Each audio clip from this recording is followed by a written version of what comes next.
We are guaranteed a new North American champion at NXT TakeOver 30 or Triple X or whatever you're calling it, just so long as you don't Google it.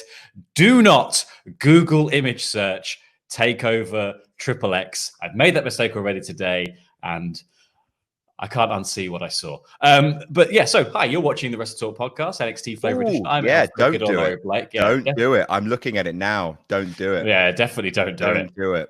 That's Adam Blampied, who is looking at unwanted porn. And my work computer as well. Yeah, well, what these computers have seen and what they haven't seen is up for debate. That? Sorry. Anyway, yeah, don't do it. It's like turns out that the wrestling fandom is a lot like the Sonic the Hedgehog fandom and has drawn some very despicable things.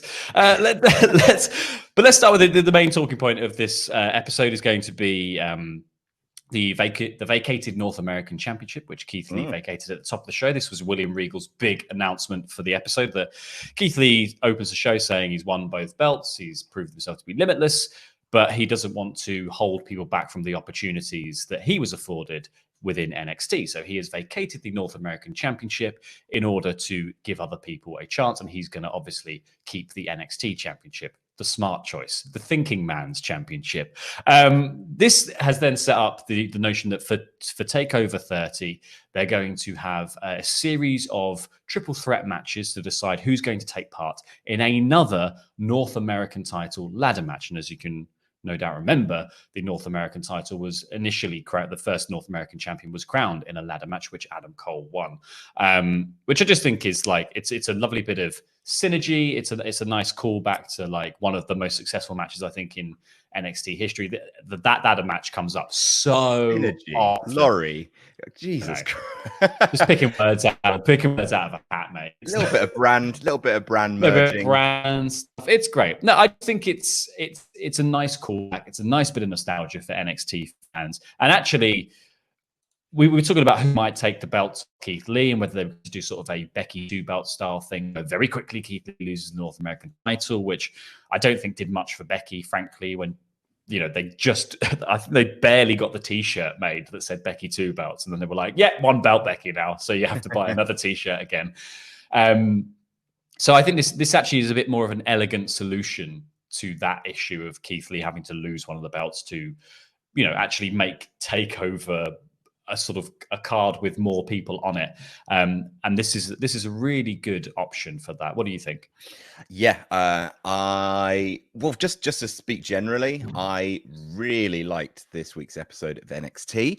NXT is always so good when it's building to a takeover and it knows when the takeover is and knows exactly how many weeks. We've covered this before.